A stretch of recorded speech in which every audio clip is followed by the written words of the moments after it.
Paul, we're back. How was your Sky weekend? Good. Just broke the 100 points mark. Oh, did you? On the nose, just on both teams. Well, both teams are the same just now, so 100 points on both teams. So had a really good weekend. And the one transfer I'll use probably tonight. So, oh, that is good. I saw you rose to 549. You couldn't just let me have like 2 weeks of being on top of that, could you? But I scored 89. I was quite happy with that because I went for Salah captain. Obviously, got the assist and shots bonus. Defenses and keepers were pretty all round atrocious this week, weren't they? But overall, I don't think I did much wrong. But I managed to double my rank, so I don't know if it's just because lots of Foden owners entered the top 1K. There didn't seem to be many kind of random clean sheets or highly owned goals as such. What are your like takeaways from the weekend? Yeah, I mean, I think you would have held, like, I've got Paulinho, and I imagine you have as well. Yeah, I did. Do you know he's only in 2.3% of teams overall and 14% of the top 1K? I was very surprised when I looked prior to coming on the pod at his ownership. And maybe people are just trying to force extra fixtures and took him out. For me, it was a long-term hold. So, like, obviously you'd have had him as well, so you can factor that into your 89 points, and that you're holding longer term. I was pretty happy with the way things went. I captained Salah as well. Jesus outscored him by 3 points, so there was only 3 points missing there from anybody that I could have captained instead on Saturday. So I was happy with the outcome because I thought that Salah had a bigger ceiling than other players and could have done well, but it wasn't by any means a disaster. And then similar to you, captained Haaland yesterday, and then saw my rank double with people. I guess maybe I don't know. Foden's points before yesterday didn't look too impressive for the season. I think he was on just over 30. Probably wouldn't have been a move that I'd made. I could maybe have seen the logic in doing Salah to KDB, but I do like some of Salah's upcoming fixtures. Even if they do play on the same day as Man City, I'd be captain Haaland over him, like I've mentioned on last week's pod anyway. But at the same time, I think I'm still happy to hold Salah for the foreseeable.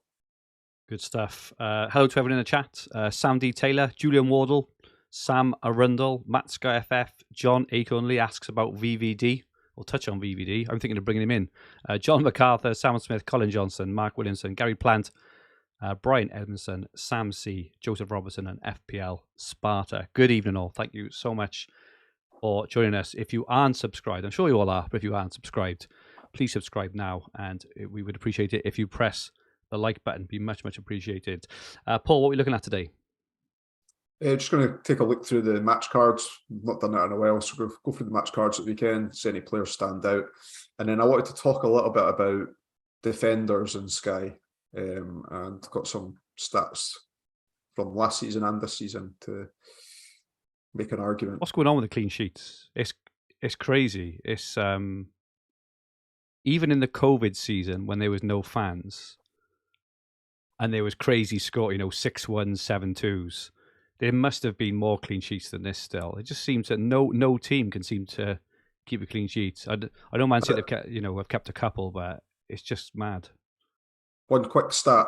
At this point last season, there was only one more defender in the top 20 points overall than there is this season. Really? That is interesting.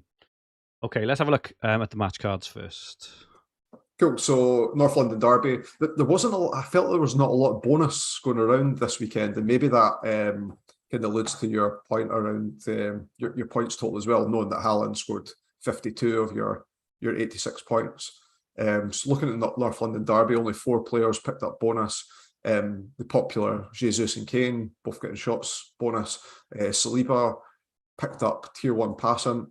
Even with Arsenal playing Liverpool next and blank, I'm not getting rid of Saliba. I think when we're making a point about defenders just now, there's not many teams that are interested in us from a defensive point of view. I think it's pretty easy hold for me, I think, over that period and straight through to the World Cup. So yeah, not much to talk about there in terms of like Romero, unlucky, picked up 3 tackles. So for those that held kind of through that injury, I was thinking suspension because he pulled Cucurella's hair, but then I forgot he didn't actually get suspended for that, did he? He was just coincidentally injured to the next game. That moves on to the Bournemouth-Brentford game. So there was a question about Neto 2 or 3 pods ago.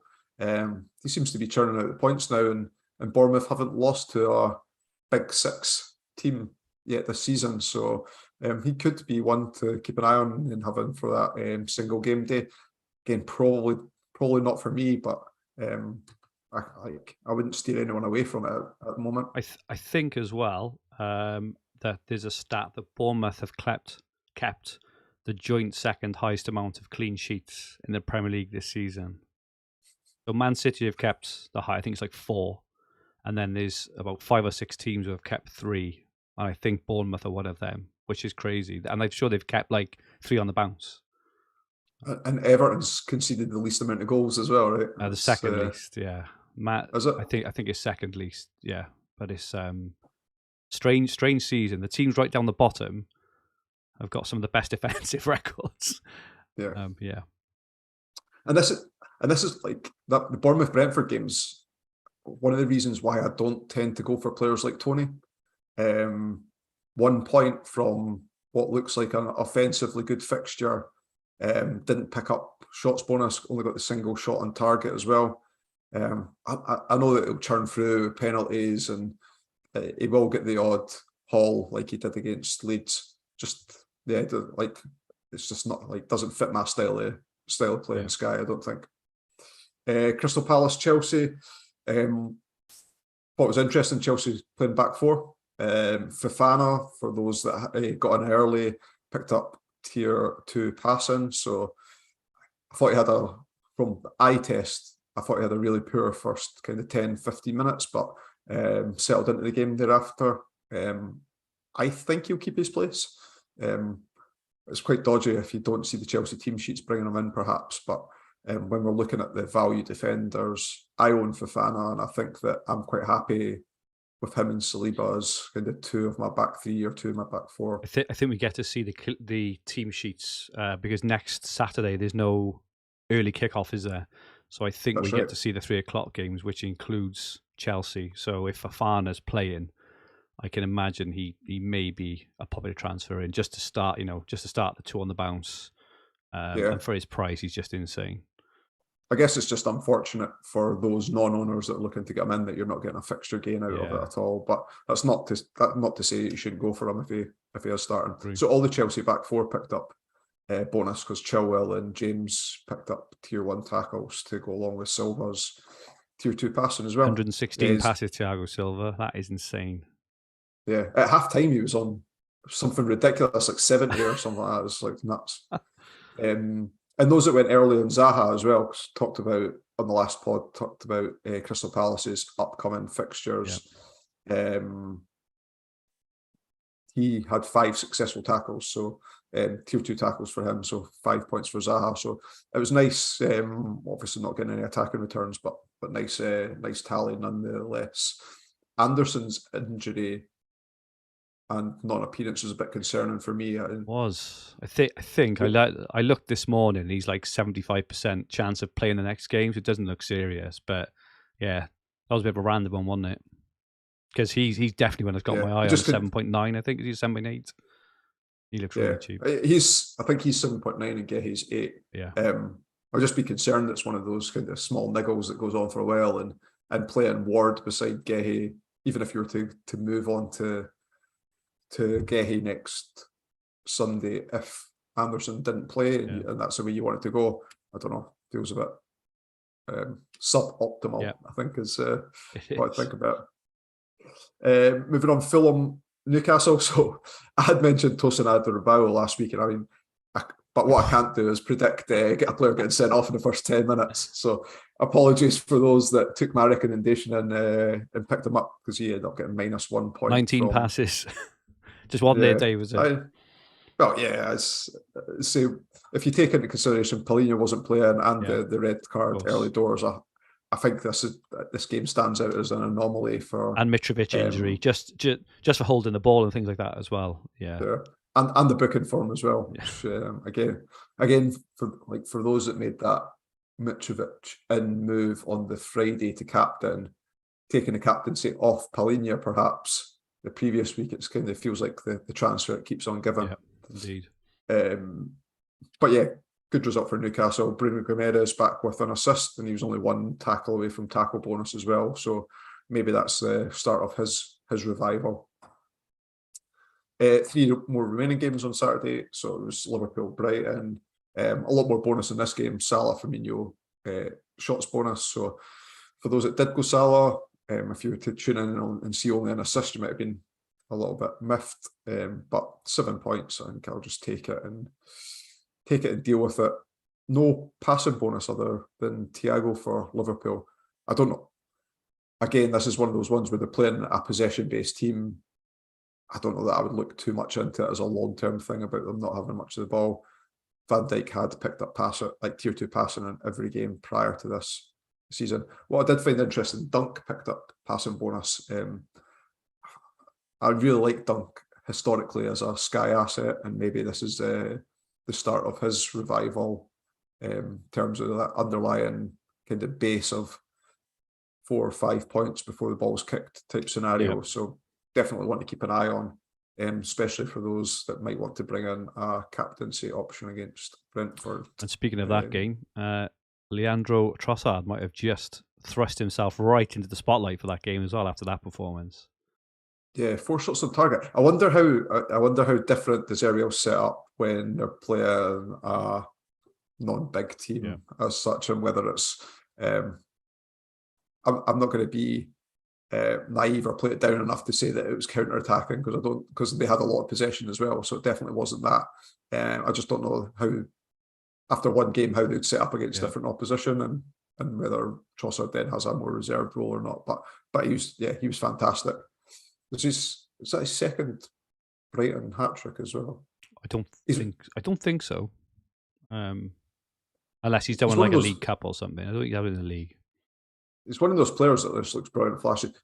He had a hat-trick of woodwork hits against... That sounds about right. Man United, didn't he, one game? The game where Bruno scored the penalty after full-time kick. And McAllister, 5 tackles as well. Very nice for you. Yeah. And only 13 short of passing against Liverpool, which I was very happy to see. So, yeah. Decent.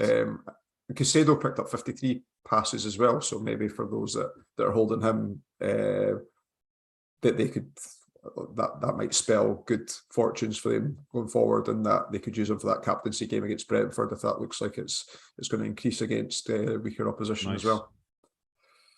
Southampton, Everton, I had mentioned that.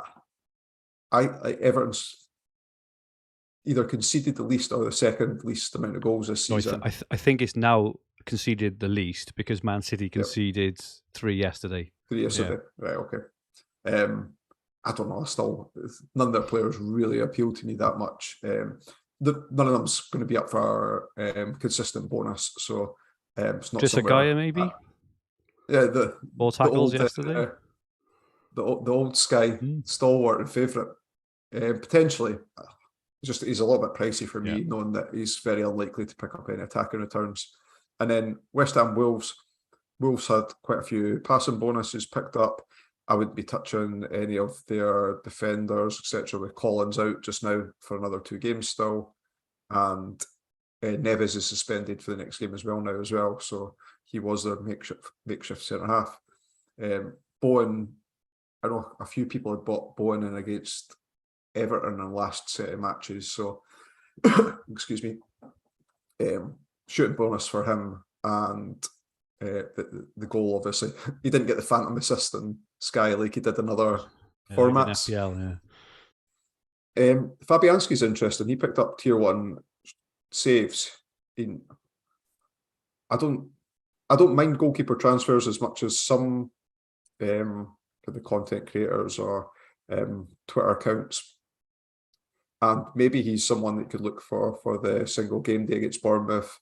I know people are considering coming off Ederson. I'm not too sure I would do it myself. But if I was and I was looking at players to replace him with to get the fixture gains, then perhaps Fabianski could be one of those. The fixtures are okay in the kind of medium term. If I was doing it, I think I would probably just hold him straight through to the World Cup after doing the move. Again, I'm not 100% sure if I would do it, but he is an option. And Wolves passing numbers through the roof just before their manager gets the boot. But they all had, what was it, four got passing, including Johnny Moutinho and Neves all got tier 2 passing. So they hold on to the ball, but just not doing a lot with it, are they? But like I say, now that Lager's been sacked, goodness knows what's going to happen there now. But interesting stuff there. And just yesterday's games, I mean, Haaland, I mean, and Foden, they were all wonderful goals, weren't they? Has this changed your mind about absolutely potential 3 for 1? So, absolutely. I mean, you had like I wouldn't say it was you didn't laugh at me in the last pod, but you had when I said, I've just earmarked Haaland. Anytime that City plays, he's captain. So I'll put that aside and I'll concentrate on the rest of the stuff. And you're like, I don't know, maybe you're overlooking that a little bit. I think as well, looking at the Liverpool and Brighton game, like those two things in one. Liverpool look absolutely awful at the back, and Haaland is going to have a field day, isn't he? And remember in the Charity Shield, I know this has been mentioned since then about since that game on Twitter about, and not so much on Sky, but about, or remember when people were writing him off. For me, remember the chances he got in that game. That's right. on this form he's in, like you would have probably stuck in the two big chances he got away in that game as well. So he's just a lock for me. I'm not going to mess about with the Man City players in terms of taking them out for 3 for 1s or anything like that. If I held, who's popular? I might for Cancelo, I think, instead of Haaland now. The reason I wasn't considering it is because I'm 3-4-3, so it's kind of with Haaland out, it makes me easy go to 3-5-2 and back to 3-4-3. But I think I'll go Cancelo out. Maybe Van Dijk, and Van Dijk is a keep. I know they're not. I know they're not playing well, but they can only improve. And as you say, his average points per game is pretty good as well. See if Liverpool's games. This is me putting myself in your shoes rather than my own. But if their games had been easier in that 3 for 1 or 3 for 0 or however it worked out, I would say, I would consider that. But the fact that they play Arsenal, who are away, who are in good form, and then they play Man City as a 2, I don't know that there's much. I don't know that I'd be moving off Cancelo to do that personally. But you're probably right. That's my thoughts. Kind of limited stuff. Other than Anthony, who's 8.8 million, and there's a game day coming up where a Man United player could be captained. That was my only kind of real note of interest in this game. You could talk about De Bruyne, you could talk about Foden, you could talk about all these popular players, but I don't know that people are looking for that kind of insight from me when they're probably well aware of those things themselves anyway. And then on the Leeds Aston Villa game, one thing interesting, and it's nothing to do with stats really, but with Martinez keeping a clean sheet, he's another that could be an option if you were adamant on moving Ederson on or moving a goalkeeper on and wanted to bring in a keeper to gain the fixtures. Again, I'm not saying that that's the right or wrong move. I do like goalkeeper transfers myself, though. Moving on to Martinez, they pick up that captaincy day against Nottingham Forest if you don't have a Forest player, and then again their fixtures are okay over the medium term as well. So if you wanted the budget for other moves as well, then that could be consideration. Before we move on, let's have a chat now about the game this evening, which kicks off in a couple of hours' time. Quite a big game, I think. I think there's quite a lot of people have got transfers planned. So obviously Leicester versus Forest. Some people hold maybe Henderson, maybe Brendan Johnson, maybe someone of that ilk. People will have brought in potentially Madison earlier. And players like that. So we've had a couple of questions which we could probably answer now, but it's around Madison, whether Tielemans is a better option, whether even Johnny Evans is is a decent option. Whether you could skip it, whether you captain a Nottingham Forest player. I had a quick look earlier, and both Maddison and Tielemans both scored 13 points in the last game against Spurs. Before that, they'd only scored 23 points each in the preceding 6 games or so. Maddison is more likely to kind of get an attack in return, whereas Tielemans is more likely to get bonus.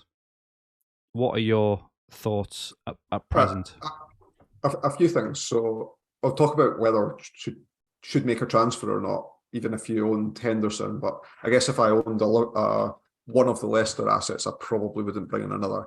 However, Leicester's this isn't a 1 game fixture for me. Yeah.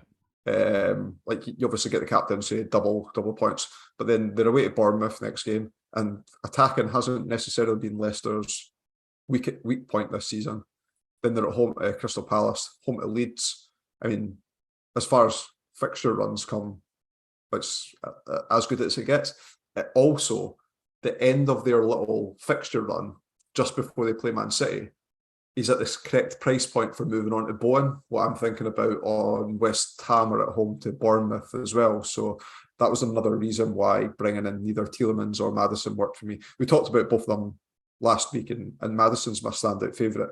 I think I'm looking towards his form at the end of last season as well. So he's got 10 goals in his last 23 appearances, which is pretty impressive. His fixtures, Leicester's fixtures this season to date, haven't been all particularly great from an attacking point of view. They've played Arsenal away, they played Chelsea, they played Man United as well, just at the point where Man United had shored up. So I'm thinking with the fixtures coming up that's better attacking fixtures that Maddison could return in. Maybe I was already doing Maddison anyway. Maybe I'm giving myself more ammo to do it. But Tielemans got tier 1 shots in the last game and the goal from the penalty. Vardy's back tonight, so you'd suspect that Vardy's back on penalties. Absolutely. Not that plays a massive part in. I think it does. I think it does. I think that the fact that Tielemans is on penalties, because you probably wouldn't bring in a captain. You wouldn't make a transfer to bring in a captain just for tackle bonus. I don't think. Unless it was part of a budget. Unless it's part of an overall move. Yeah. But I do think that this move this evening is not a budget play. It's a like for like. So people are thinking of taking out, Jesus or maybe even Salah. They are. I think in the vast majority of cases, this is going to be a like for like move, and Tielemans without penalties is far less effective than Maddison. So I think the fact that we've seen an early team sheet, don't know how true it is. Obviously, we can wait until the team sheets are actually released around 7 o'clock. But if Vardy plays, he'll be on penalties. And the only way that Tielemans is getting a penalty then is if Vardy goes off after kind of 70-odd minutes and he stays on, which he might. But I think with that in mind, it's quite significant. I think if Vardy didn't play, I think there's a very good argument for Tielemans and save the million, for example. But without it, I think... I wouldn't be bringing in a transfer as a captain, hoping that my ceiling is a bit of passive bonus or tackle bonus, personally. And I guess what I'd factor in as well is if I'm doing the Jesus to Maddison move. So for anyone that's interested, if the move that I was suggesting was ripping up my team to get him in, but I could afford Tielemans without ripping up my team to get him in, then I would do the Tielemans move, rather than change my plans to get Maddison in. But if you're flexible and you've got the budget to do it, and as part of your long-term plans, then do you know? I was thinking as well, with the Jesus captaincy. I was thinking before about it would be good to keep Jesus away to Leeds captaincy, but Man City, I don't care if they're playing Liverpool that day. I'm captain in Haaland regardless. They are playing Liverpool. Who's playing who? And it's a game that he's not going to get rested in as well, right? So so that kind of cemented my plans even more so for. I was exactly the same, because I was actually thinking of getting rid of Salah instead, but Liverpool's fixtures do improve after, and they've got more fixtures in the medium term than Arsenal have as well. So I was having an R in, and I was thinking, do I keep Jesus and get rid of Salah for that captaincy? But the fact of Liverpool look so dreadful at the back and City look just incredible. That's same. It's cemented it for me as well. So that's my rationale for going for Maddison. I also like Luke Notley, who's quite a well followed Sky Twitter handle. He had put a poll out, and of the players that he listed, 70% was going Maddison. People know the way that I play quite boring, and I like to go for on single game days like this. I like to pick the most obvious pick, the most owned pick, which is going to be Maddison as well. So, for my own thinking, factoring all of those things into consideration, I've not wavered on the decision to go for him. What do you think Maddison's top 1K ownership is going to be tomorrow morning? 60%. Really, that maybe high? Yeah. I suppose if he scores as well, a lot of players just outside the top 100 will fall in as well, won't they? But I'll happily go an under overs charity bet with you if you like. Yeah, so it's currently in 11.9. I'd tell you what, I'll go under 55. Deal? Okay. Is that fair? Yep. I'll go under 55. Yeah. Mind you, if he does score, then I'm going to lose because people are going to fall in. But then if he blanks and like Dean Henderson keeps a clean sheet or something like that, you might get, or Tielemans does something, then they'll lose rank as well. Let's run with that then. Well, why don't we go the 55 to 60 is dead zone, so net even under 55. Like it. We'll run with that. £2 to a charity of the other's choice. Yes, I like that, mate. Let's run with that.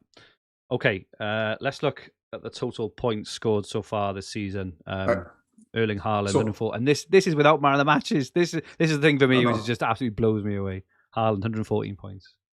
Yeah, so the reason I asked you to put this up wasn't to look at the total points, right? And it was to create a discussion point. So what I've done here is that this slide is this season, so almost 9 weeks completed, and looking at the positions that make up the top 20 for points overall. Yep. So this season we've got in the top 20, 3 goalkeepers, 5 defenders, 6 midfielders, and 6 forwards. If you want to skip on to the next slide, Fergie. Yep. This tells us after 9 game weeks last season what the top 20 players were. We've got 2 goalkeepers, like 1 difference. We've got 6 defenders, 1 different. We've got 8 midfielders, 2 different, and 4 forwards, 2 different. So this season we've got 5 defenders in the top 20. Last season we had 6. Small difference. And then if you look at the overall points at the end of last season,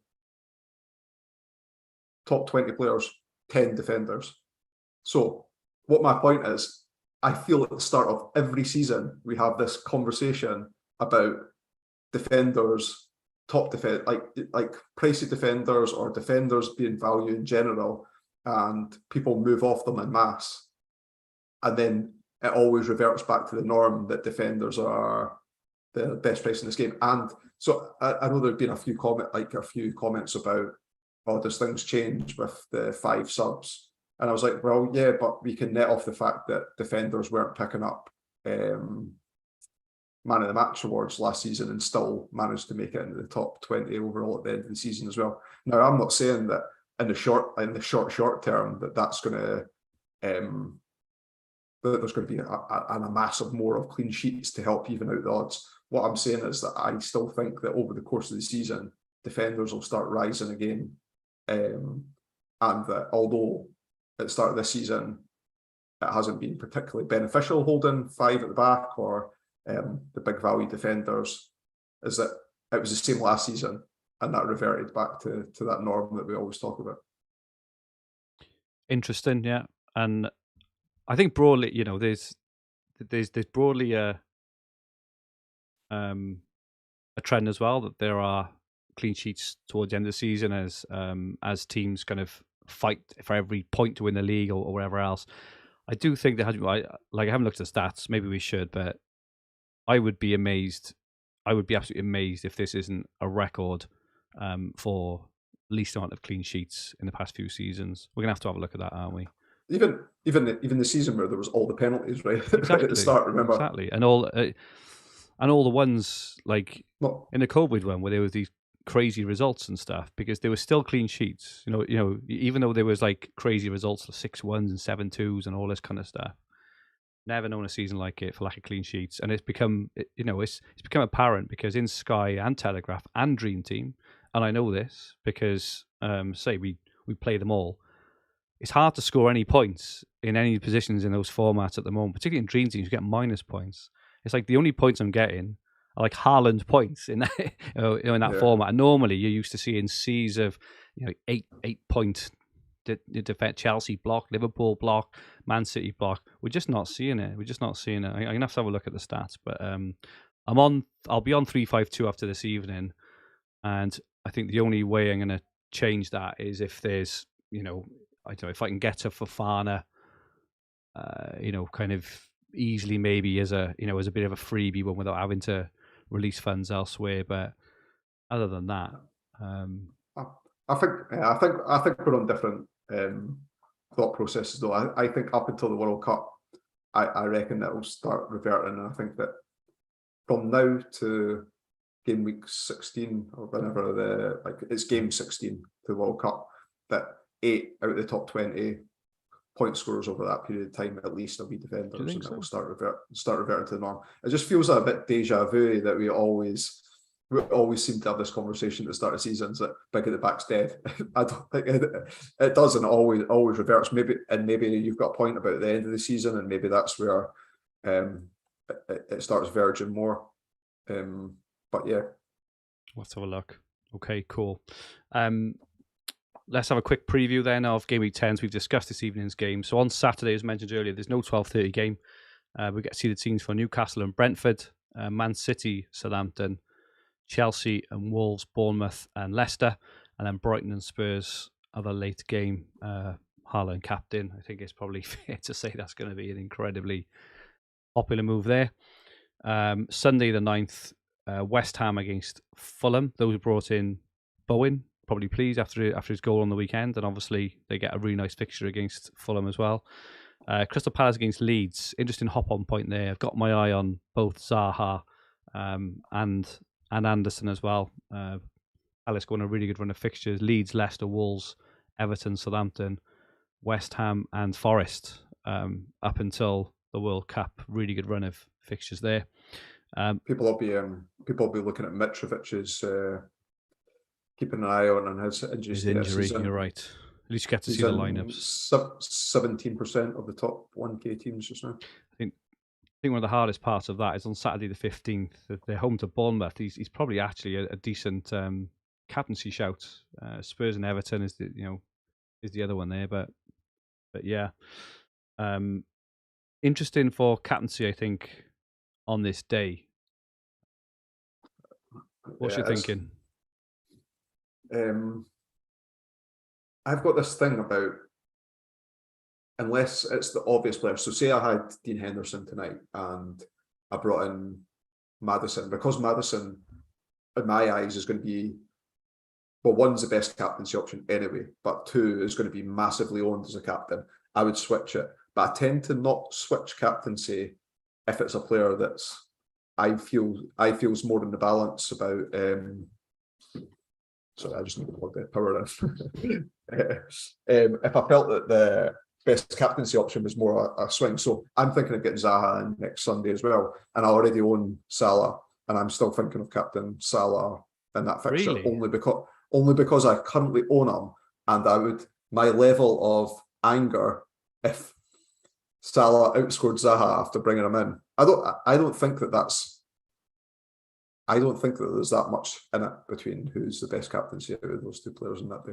I think Jesus is the best captain that day. Oh, quite possibly, but I won't own him. So no, same. But I think he's the best captain, and that's why I was kind of up in an hour about maybe moving someone else on, because Arsenal, look, if we think of, look at the weekend, Arsenal battered Spurs. Hate to say it as a Spurs fan, but Arsenal completely outspaced Spurs, dominated them. Jesus, class again.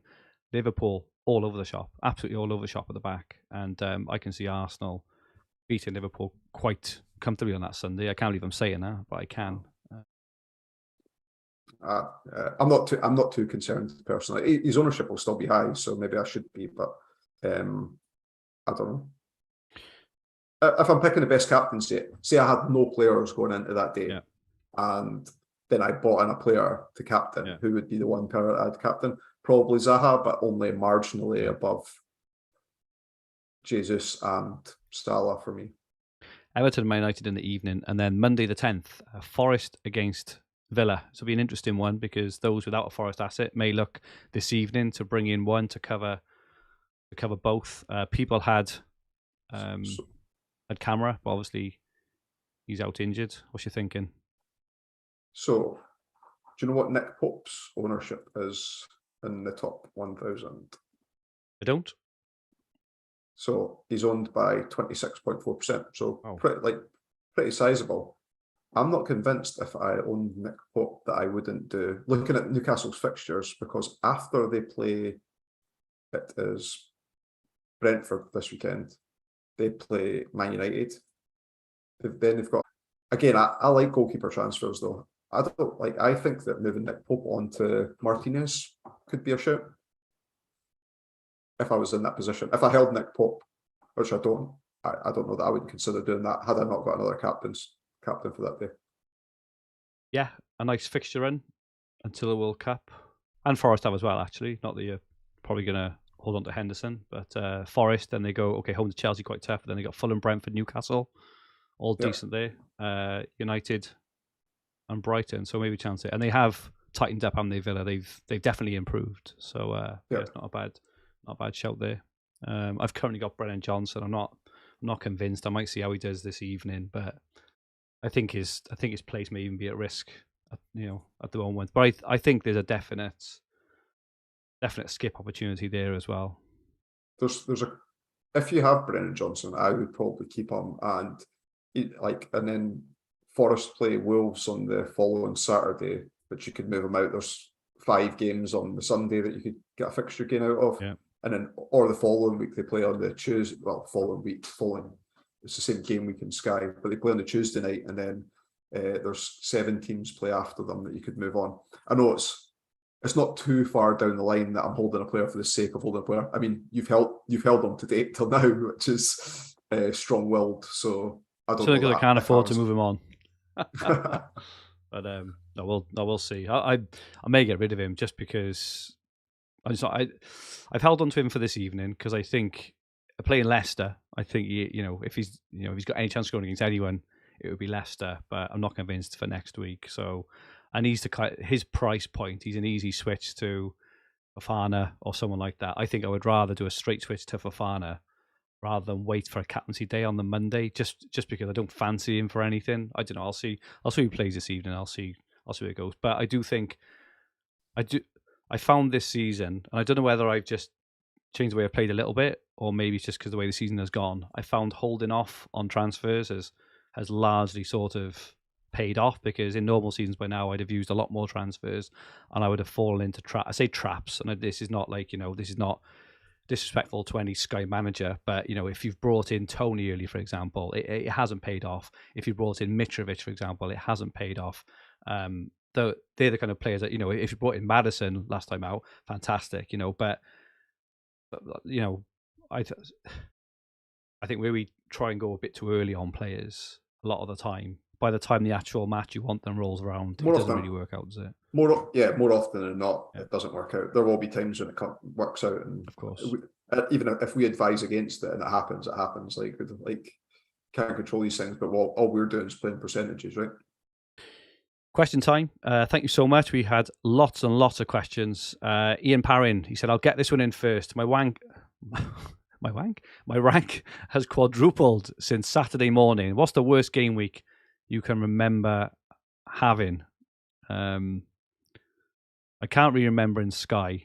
I did have one in Dream Team this game week 3 actually, where I actually scored net 0 points in Dream Team because I had one player score 1 goal and then lots of minuses in defence, but can't remember in Sky.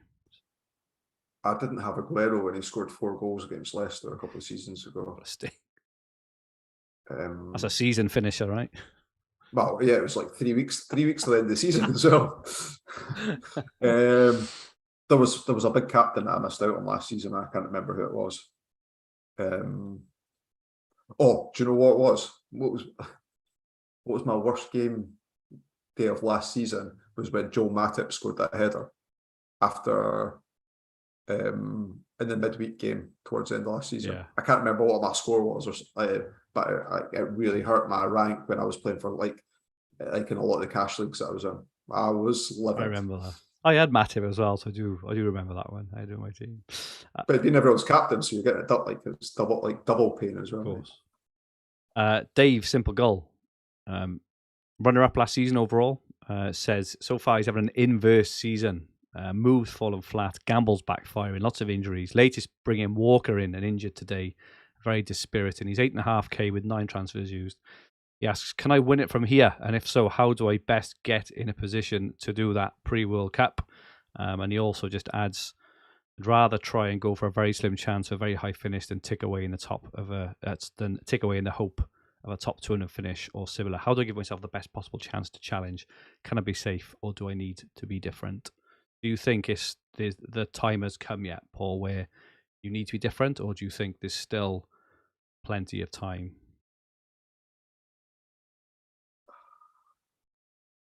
Yeah, I wouldn't be different for different sake. I wouldn't I wouldn't back against Haaland in any game. Maybe the one game is the Liverpool game where you could pick someone else. I don't want to put myself. I don't want to answer this question as if it was me, because I would tell you to play boring and have a couple of differentials and then just try and work your way up slowly, and that's obviously what you don't want to do.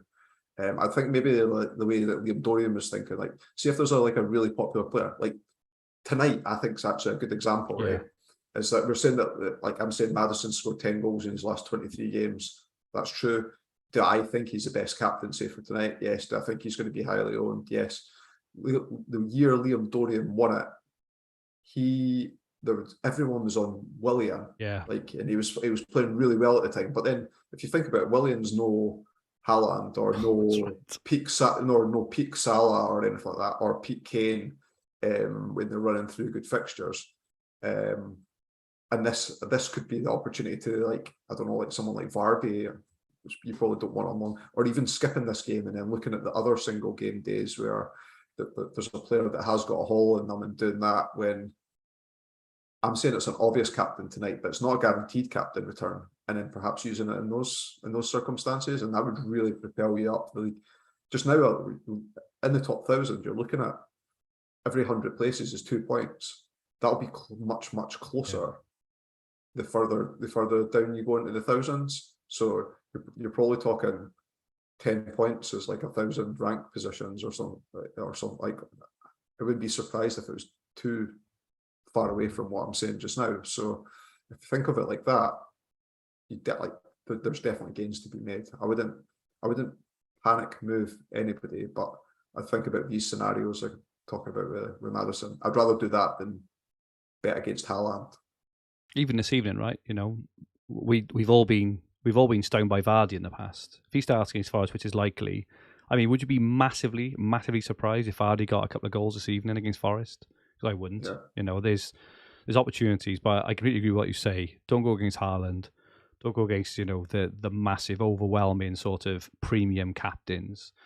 But there are opportunities elsewhere. And I would just also add that, you know, it feels like we're probably a fair way into the season now, but half the league have still only played 7 games. They've still got 31 matches left. We're not even a quarter of the way through the season yet. There's still like plenty of time. So I personally wouldn't go too gung-ho, because it only takes a turn of fortune and you're right back up there. Seeing like a good example is, like, you could play safe or play the way that you're playing just now. Next Sunday night, this is one that we were deliberating over who we thought was the best captain. You could pick any of those captains and they'll probably be a differential. It would. And all you need is like what you're saying, the Vardy situation. All you need is a sensible move there with on a player who could get a couple of goals, and that would propel you right back up to could be near 1 or 2K from that position. Jesus captain on Sunday. Here's one. I'll stick my neck out, right? Vardy captain tonight and Jesus captain on Sunday, I feel are probably actually, in isolation, the best two captaincy options on those days. You're not going to bring in Vardy because he may not start the next game, and I completely understand that. But we know he's very likely to start this evening. Vardy at home this evening, Jesus on Sunday, I think are two really, really strong moves. Personally, I'm not going to do them. I'm definitely not doing Vardy because I want to keep in Maddison. But the team leak looks like Vardy may be playing. Ollie Poole, the editor at the Hub. What would your backline be if you had to overhaul today? I have Alisson, Dyer, Saliba, and Cancelo in one team. I think that's exactly the same as mine, actually. I'm not loving the first two, but there's not much to inspire me elsewhere. I think I would personally chuck Fofana and Anderson in there. I think they're two that would interest me until the World Cup. What do you think, Paul? Yeah, I think everyone's in the same position. Like I say, I'm happy to hold Saliba through, even though his short-term fixtures aren't particularly great, and they've got that blank. I just don't see any point in moving him on, to be honest. Fofana decent. Like Cancelo's just had a 0-pointer, but he's going to average 6 or 7 points a game weekend up until the World Cup now as well. So I don't personally think that you're a mile away from what I would be if I was picking overall team just now. Yep. Dark Invader says, is it worth keeping Trent? Is Laporte or Diaz the move after his fixture v West Ham? I'm not sure what Laporte or Diaz. It seems that City have gone from like no centre backs to about 5 or 6 at the moment. Kanji, Ake, Stones, Laporte, Diaz. They've got a lot of options there at the moment. So I think it's tough because he's just rotating every game at the moment, isn't he? Yeah, they play Nottingham Forest this Saturday after that. So if I was moving off him, and then they play Leeds at home. I don't know. I've always been more of a Van Dijk person in Sky than I have Trent. But looking after that West Ham game, if that was your hop-off point, the next two fixtures, Nottingham Forest and Leeds, I'd just hold at that point, I think. He also asks, is it worth moving Edison or Cancelo to VVD and Alisson for the 3-for-1s? This is obviously after Saturday. Liverpool have a 3-for-1 back over over Liverpool. That's 2 transfers, and Liverpool's fixture gains are Arsenal.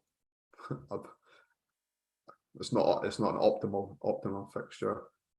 Liverpool play City on current form. You'd expect City to beat Liverpool. West Ham look to be slowly improving as well, don't they? Yeah. I would be making those moves. I'd mentioned to you earlier on that I wouldn't make the Cancelo to VVD move if I was in your position either.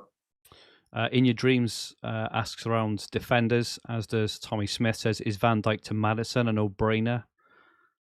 I'm just not sure on that. I'm just not sure on Van Dijk. For me, he's a stick. I mean, he scored 0 on Saturday, right? But other than that, I think you mentioned last week, Paul, his average points, even though Liverpool are dreadful, is 7 points a game, which is like massively high, right? There's not many players in the game averaging more than that. So I don't think I would. What about time to finally move Salah on after West Ham? KDB, Son, Sterling, good options. What's your thinking on Salah, Paul? But they have got Forest and Leeds, haven't they? Soon. Yeah. I don't... After what game was the question, sorry? After West Ham.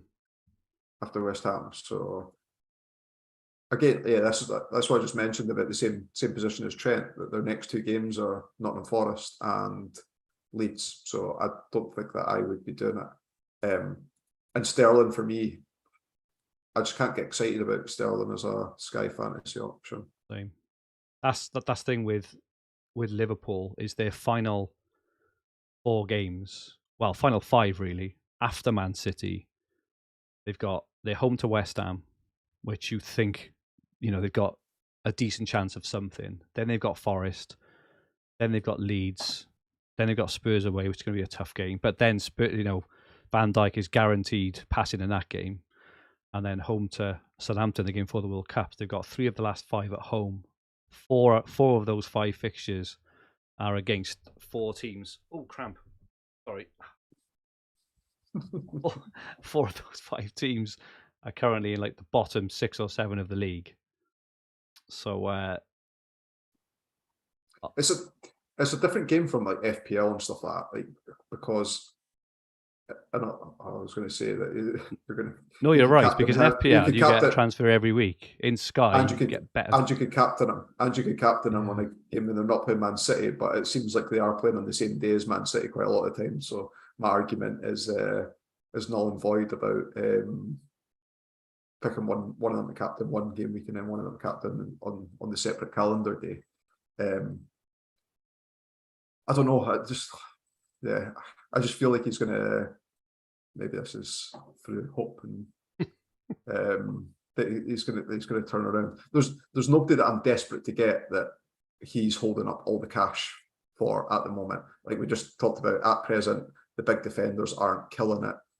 If after 2 or 3 game weeks, if the big defenders started killing it, then I could see why you'd maybe want to come off Salah and split the cash somehow if he's still not in form. But at present, I'm happy to kind of hold him just now.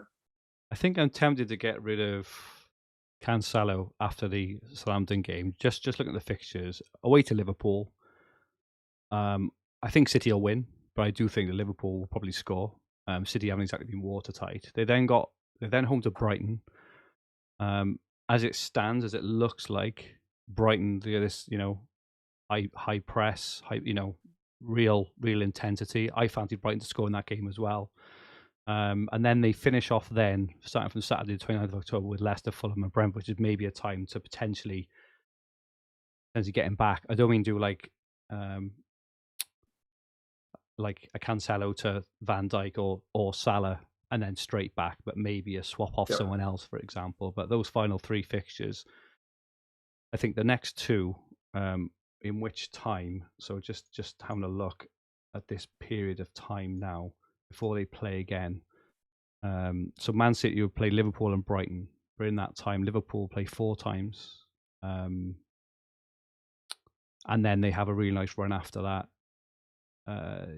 Leeds, West Ham, Villa, Forest. I think Palace as well. I'm tempted to do that move. I wouldn't come off Liverpool unless you're planning on going back. And if you're planning on going back, it means you're using 2 transfers, I suppose is what I'm saying. Whereas with Cancelo, he doesn't at the moment, especially if Walker's out injured, he's nowhere near as effective on the right hand side as he is on the left. If he's going to play on the right hand side of the defence, I think he's more dispensable than Van Dijk personally. I know that may sound crazy given the team's form, but Van Dijk is just a sky beast. It's just my opinion. And I'm missing him in my team. He frightens me every time. He had a header saved on the weekend as well, didn't he? I think. Header on top. He's always got that in his locker as well. Sorry, I'm rambling on now. I don't think I'm answering the question. I'm just kind of looking through, but yeah. And the last few questions, are around kind of getting rid of Jesus or maybe getting rid of Salah, holding on to Jesus. I think if I had another route to Maddison to keep Jesus, I may be tempted, but it also unlocks that position for me for Mitrovic, which is another reason I want to get, I want to free up that spot. Now, Mitrovic is injured, I know, but if he comes back, which he probably will, just a beast, isn't he? So, and their fixtures. Ask you a question, Fergi. What are you thinking for the Brentford Brighton game? Skip, personally, I mean. I hadn't really thought about it. I think we mentioned last week, if I was to pull a name kind of, just out of thin air last week, I'd probably said Tony. But Trossard at 7.9, bear in mind they're home to Forest the Tuesday after, on a day where we're going to need a captain. I think all of a sudden, I think he's come massively on my radar.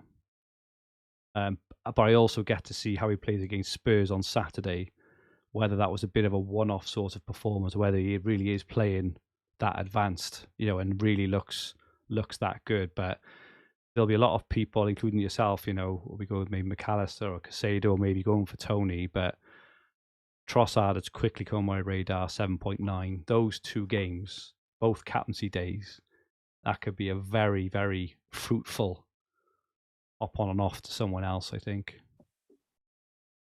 Have you had any thoughts on him at all, or do you think a bit of a flash in the pan? I think he has been. He's always up and down in terms of fantasy returns, and I'd have to see how Brighton played under the new manager against weaker opposition. I don't mean that disrespectfully to Brentford; they're a good side, but they played 1 game against Liverpool so far. So I think at the moment, looking at the other options, Palace play Wolves. Okay, that could be good, but obviously Wolves are going to have a new manager by then, or or a caretaker. So you guess the first thing you do is try and tighten up a little bit. As it currently stands, that Brighton game home to Forest on Tuesday the 18th looks mint. It looks really, really good fixture. And to get the 2 captains, I think it's pretty good. Yeah, I think I think Trossard speaks more of your style of play, whereas I'd be more, if I was picking a captain and I was going to captain in both games, I'd probably pick Dunk. Yeah, I think that's the kind of move back to what David was saying earlier around the potential to make a big difference to your season. I know he's just scored a hat-trick against Liverpool, and I know it's easy to kind of look at it and say, yeah, he's obvious now. He's obviously not. You get to watch him against Spurs. I'm going to watch his positioning rather than his actual returns. If he is up front in those 2 games, I think they're really, really good. I don't expect too much against Brentford. That home to Forest game, if things stay as they are, could be really really fruitful and a bit of a boost. And I'm sure I can work it out that I can, because after that Brighton play Man City and Chelsea, so it gets a bit harder. Or after that, probably lead on then. I think the West Ham and Bournemouth game comes after that potentially. So I can maybe even look at who's the best West Ham player at that point. Maybe Scamacca, he could be the person, just for example, who's absolutely flying at the moment, or maybe Bowen, or maybe Skip. But I'm trying to leave captaincy decisions until the last minute to get the most up-to-date information, and I like the look at Trossard at the moment for that. I think that's answered most of the questions. Thank you so much, as usual, everyone, for getting them in. Paul, anything else from you? That's it from me. Lovely stuff. That's it from me as well. Thanks to Joseph in the chat who says, "Fergie, I hope you're okay. You look like you've got the flu." No, I've just I'm not wearing my glasses. You can see I'm wearing lenses now, but yeah, didn't really sleep very well last night. So this is just a symptom of a late night and an early morning. We were watching that. Is it called This England? Have you seen that at all? Oh, I've seen it advertised. I've not watched it though. Yeah, watched a couple of episodes last night and stayed up late. If you haven't seen it, I would recommend Captured. There's 2 series of it. The second one is just finished. Highly recommend Captured for anyone like, I know we've got a lot of Line of Duty fans, haven't we? On the Sky podcast. It's not really like Line of Duty, but it's got similar sort of, I don't know, vibes and excitement in terms of, those odd jaw-dropping moments where you go, "Oh my goodness, I can't believe it!" And yeah, I would recommend it. Watch the first series first, obviously, but the second series, I got to be fair, absolutely blew my socks off. I really enjoyed it. Interesting, just point. People chatting about Sky, FPL Sparta saying, "I find Sky the hardest of the platforms I play, and Manchester, I think Sky is the game I enjoy the most now. It's my favourite format." So I agree with that. I was talking with the Dream Team guys last night, and I think now that Sky have dropped the man of the match, I think Sky is now the purest form of that. So I've always said the Telegraph for me has been the purest form because you just get points for what happens on the on the pitch. But I think Sky now, without that man of the match, as kind of, it's like it's like an Uber version of that, like the kind of truest version, the truest version of the game. No, it's man of the match, bloody nonsense, subjective nonsense. Everything is done through Opta, and yeah, I'm really, really enjoying Sky. And there's been rumours it could be his last season, as we know. Hopefully not, but let's go out with a bang if it is going to be that, Paul. Can you imagine Sky finishes, Paul, as the first season I beat you? So that'll be it forever. I can never get it back. You can never get it back, exactly. Okay. Thank you so much to everyone watching and listening. Your continued support is much appreciated. Where can people find you, Paul? On Twitter at Paul McAnulty1, MCANULTY. My Twitter handle is at FFH_Fergi. Don't forget, Paul and I record the Nip and a Half podcast. It's only available on Spotify at the moment. I've had some problems with that. I have no idea why we've had some problems, but search for Nip and a Half fantasy football podcast on Spotify. Every Monday evening we release a short podcast where we just discuss general fantasy stuff. If you like what you watched, please press the like button. Remember to subscribe in the bottom right corner of the screen. If you enjoyed your listen, please rate the podcast and leave some comments. We'll be back next Monday reviewing the Game Week's action and looking ahead to Sky Game Week 11. Have a great week and goodbye for now.